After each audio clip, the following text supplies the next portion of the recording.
Welcome to the Inspiration Station. I'm your host, Corey Baker. Thank you so much for being here with me. Episode number 5. We're doing it, guys. This podcast itself is truly just about, or at least has the intention of being inspiring in some way to you, whatever it is you do. You know, me personally, music is kind of my main thing, but inspiration itself and the idea of inspiration, I think, you know, it applies to anybody kind of in this world that we live in, you know, because it really just depends on what you're doing. But the idea of inspiration, getting inspired, feeling creative, feeling motivated as well. This podcast very much is about motivation. You know, it's different for everybody, but at the same time, I feel like there is kind of this baseline of creativity and inspiration that is all applicable to all of us, regardless of what you do. So last week, we talked mainly about big goals, like just having big goals, these big goals, you know, to get to, which is all great and everything. And I'm glad that we did that episode. I'm glad that I talked about that. But then I got to thinking, like, you know, it's all kind of romanticized looking at big goals. Be like, oh, I have this big goal, I'm going to go for it. And sure, you know, like, I mean, I go after my big goals. I've achieved a lot of my big goals so far, but, you know, some of us don't know, and sometimes I don't know personally, and I'm sure you don't know, just how to get started and how to get going. And so this episode, I wanted to share this book that I literally just finished reading on the plane today that's called Daily Rituals, How Artists Work. And it's from Mason Curry. And the entire book literally is just accounts of whether they be writers, artists, composers.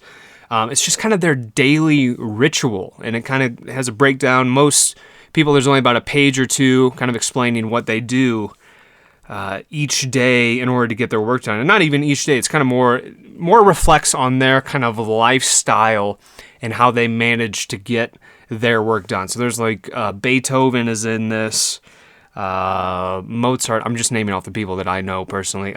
Georgia O'Keeffe is in there, a painter, a lot of painters.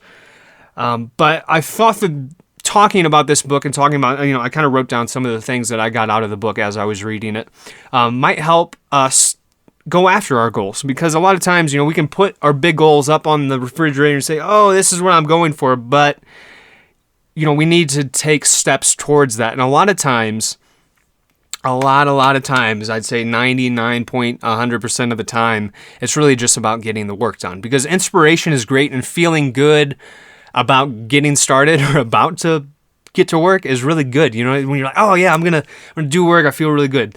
That part is great, but then you haven't done the work yet. So then once we start doing the work, the idea is just kind of to do the work, and that, you know, that at least that's what I got from this book. It was really, all these people somehow found time to get their work done, and that was maybe the most important thing.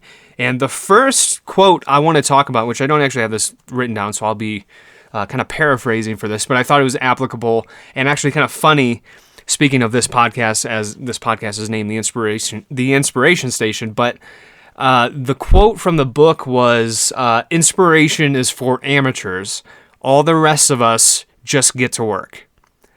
So I read that, and at first I was like, oh man, like, I feel stupid because, you know, I'm doing this podcast called The Inspiration Station. It's all about inspiration, but it's so very, very, very, very true. Like I was just saying, like, inspiration can be a really cool, really good, maybe cool is not the right word, but it can be a really good and like warm, fuzzy feeling. But then truth of the matter is, inspiration does nothing without actually putting in the work. It's good to feel inspired, you know, every day, maybe not all the time, but, you know, the majority of the time, it's good to feel inspired because that leads to getting your work done, hopefully.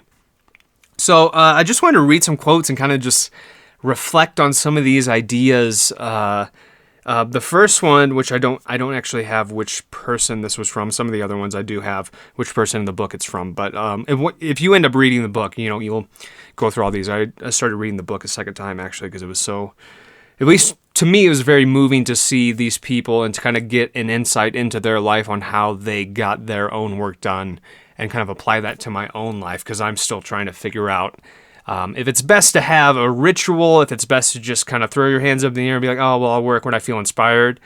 But one of the first quotes that I have written down here is, "Be regular and orderly in your life so that you may be violent and original in your work." Now, like I said, I don't have the exact person that was from because I was just kind of jotting these down as I was reading. But basically, the idea behind this was just this particular person lived a very, very normal and almost boring life in order to make their best work, because they felt like if they had order in their life, then, in their work, that was when all your demons or all the real true emotions would come out. So I thought that was very, very, very interesting. Just that idea of, because I think we romanticize, I'm using that word again, but I think we romanticize about artists or composers, not even composers, but, people nowadays and their kind of lifestyles that are all over the place, yet they seem to make this just profound work or this profound art in the midst of having, these crazy nights every night and, appearing to live the life of a rock star, which I think, it's glamorized. I don't know if that's a word, but it's glamorized to the extent that I don't believe that life is truly real for people who actually get work done. There's not too many people that I think live a quote-unquote rock star life and still do all their own work. I think the closest person I can think of is like Skrillex, because he parties, but man, that guy has a stronger work ethic than almost anybody, I know, at least in the electronic space. But it's interesting, that idea of will you create better work if you have a boring life, which, recently in my life, I've been kind of taught, because I've gone through times in my life where I've kind of lived like the rock star life, and it's very exhausting, especially on tour and stuff doing that. It's very exhausting, hard to get work done, hard to get good quality work done, especially. So just been reflecting on this, like I said. Now the next quote that I have, which was also, I don't have I don't know who actually wrote this, but inspiration can pass through the soul just as easily in the midst of an orgy as in the silence of the woods. But when it is a question of giving form to your thoughts, whether you are secluded in your study or performing on the planks of a stage, you must be in total possession of yourself. Now, I like this quote because the idea of being in possession of yourself means you have total control over yourself. You have control over what you choose to do, basically. And that's kind of what I got out of this book, because a lot of people throughout this book are saying they wake up early and they do whatever work. It's mostly, like I said, mostly writers, composers. Everybody's story was a little bit different, but the majority of people got up early and got to their day's work right away, whether it be writing music, what have you. Which I know all of us, we can't necessarily do all the time, especially if you're working a part-time or a full-time job that isn't, maybe isn't attached to your big dream, but you want to start going after your big dream. So maybe the idea is just getting up a little bit earlier and, getting started on your work. And the really interesting thing throughout this book, a lot of these people worked for, some people only worked for 2 to 3 hours a day, but they did it right at the beginning of the day. They got it over with, or not necessarily got it over with, but just getting to the most important work first and then having the rest of the day, to take care of errands, emails, what have you. So the next little quote that I highlighted here is from Georgia O'Keeffe. And it says, on the other days one is hurrying through the other things one imagines one has to do to keep one's life going. You get the garden planted. You get the roof fixed. You take the dog to the vet. You spend a day with a friend. You may even enjoy doing such things. But always you are hurrying through these things with a certain amount of aggravation so that you can get to the paintings again, because that is the high spot. In a way, it is what you do all other things for. The painting is like a thread that runs through all the reasons for all the other things that make one's life. Now, I find this interesting because this is, I feel like this kind of goes one or two ways, because yes, some of us do feel the need to rush through all these other little things kind of surrounding our core passion or, whatever it is that we like to do, which may be music, may be painting, may be writing, maybe that. And maybe you might even find this in your own life if you're not doing exactly what you want to do and you're just kind of trying to hurry through your day job, to get home. But I thought that this was interesting because I feel like there's that way of like rushing through things to get to what you want to do. And then there's also the same way of using those things that seem to need to get done as procrastination to keep you away from doing what you're supposed to be doing. Because I find myself doing that a lot, whether it be, I actually really enjoy doing boring things around the house because I do feel that does kind of bring up some good ideas, just in terms of just kind of letting your mind go blank and going and doing something else. I do really enjoy that, and I do feel like that works for some people. But again, all this stuff is, it's all on kind of a case-by-case basis, so everybody's a little bit different. But the idea of, you rushing through everything else just to get to what you actually want to do, I think is interesting. Because her day seems like it was kind of backwards from what I was talking about earlier, where, she was doing all the things that she didn't want to do first to get to the thing that she wanted to do, which I think could also be an interesting way to go about kind of your work, is like getting out all of the stuff that you don't like to do, or all the stuff that's going to waste time that you'll be thinking in your head throughout doing your actual, the actual creative work. So I don't know, just another insight into how, different people work different ways. Okay, so the next little quote is from Edward Abbey. A writer must be hard to live with. When not working, he is miserable, and when he is working, he is obsessed. Now, this one hit home for me because I feel like when I personally am working on music, which is what I do for a living, either I'm really obsessed with what I'm doing and I love it and it's taken over me, or I kind of hate my life to a certain extent, because if I'm not getting something done, I have this really weird, like, pain in my soul. I don't know how else to explain it. I mean, it sounds cheesy, but it is a bit of a pain, like, deep inside of me, where I'm not getting anywhere creatively, or even I'm just not producing results, which I think sometimes is great because you kind of get to take a step back and then, get back into what you're doing and come at it from a different, kind of a different angle.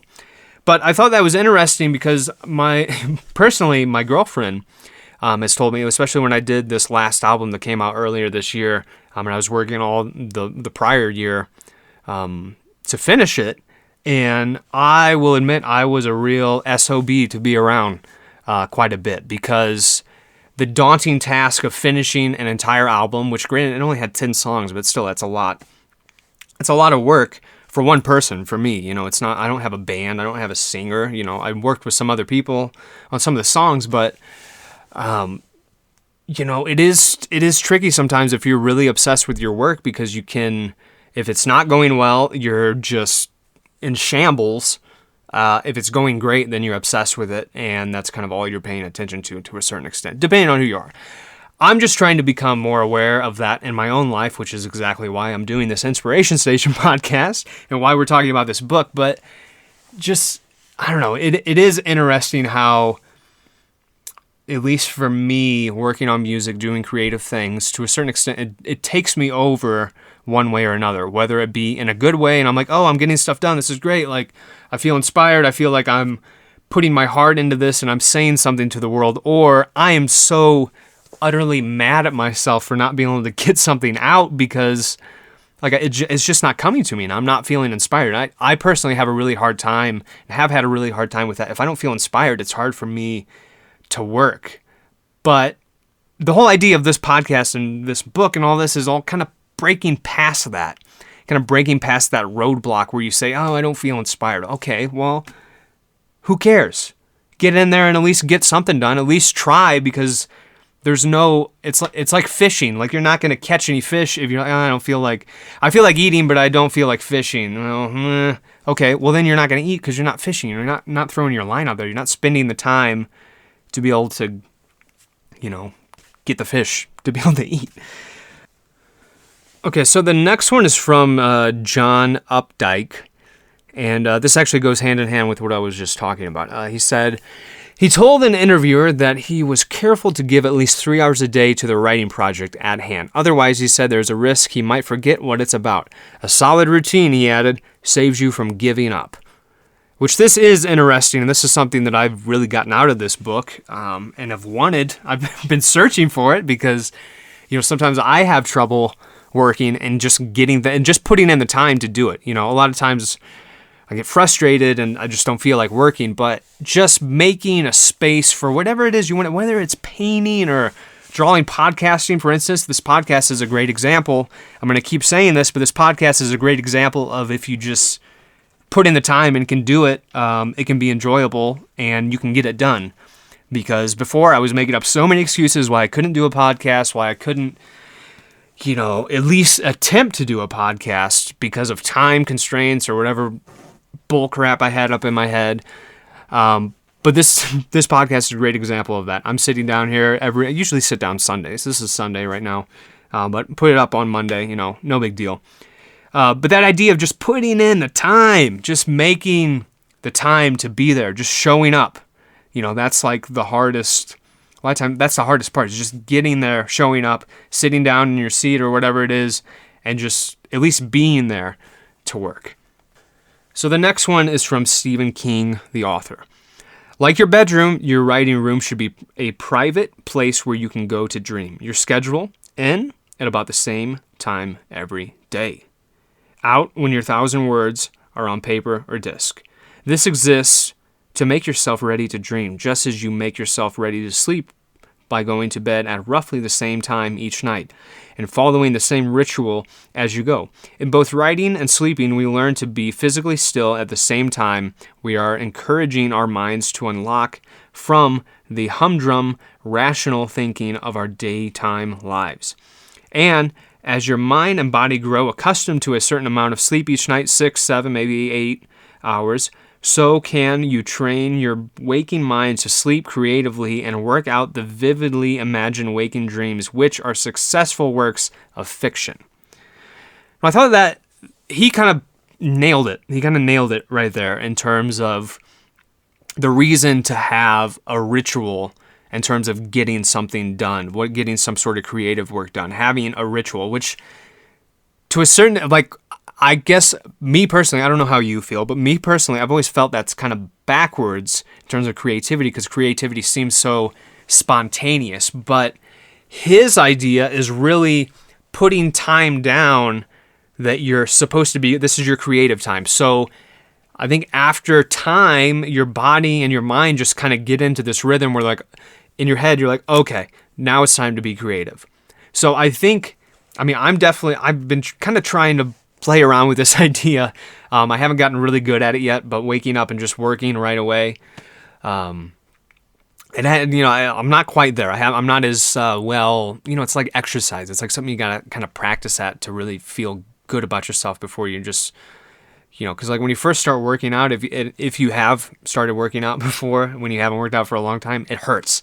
It hurts a lot, but you can feel that you're making progress. And it's just interesting, that's what I wanted this whole episode to be about, mainly about this book, but that idea of, can you actually make time to be specifically creative to where you could be almost consistently creative within this given time on a weekly, daily basis?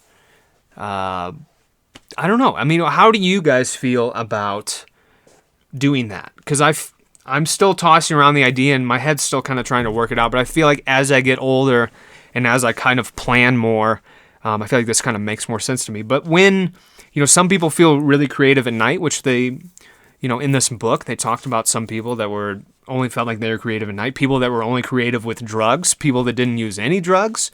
And then the other really interesting thing about this particular book is that for the people that have already died, it shows when they were born and when they died, in terms of just time. So kind of putting their lifespan against their lifestyle was really interesting to me because, it was weird though. Some of the people that smoked all the time and did drugs, lived to be 80 or 90 years old.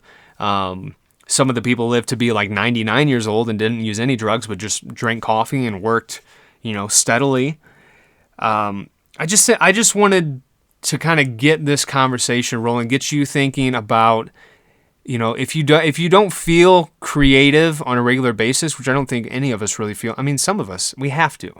I feel creative sometimes, but it's not a constant thing. It's like I have to make time to be creative and sit down and like not force myself to be creative, but you got to kind of open yourself up. And I don't know. It's interesting. It's such an interesting subject. That's what this podcast is about. It's just about tackling that idea of inspiration and creativity and kind of trying to make sense of it a little bit. Again, this book that I was talking about is called Daily Rituals: How Artists Work. It's from Mason Curry. I got it on the Kindle store, but I'm sure you can find this anywhere. Okay, cool. That's it for this week. Sorry, we didn't run too long. It's like 20 minutes. But yeah, thanks again for listening, guys. Really appreciate it. Inspiration Station. Again, for me, for Corey, Kill Paris. If you want to find out anything that I'm doing, killparis.com. Again, social media, Kill Paris. Twitter, Instagram is Kill Paris Music. Facebook is Kill Paris. All that stuff. And also, on the Inspiration Station SoundCloud, if you guys have questions or want me to answer anything for you, try to answer anything. If you have suggestions for the show, anything like that, please let me know. Also, the show's on YouTube now. I think last week we just kind of started doing that, so please check it out on YouTube, iTunes, SoundCloud, all that stuff. Thank you guys so much. I'm Corey Baker, Inspiration Station. Have a fantastic week.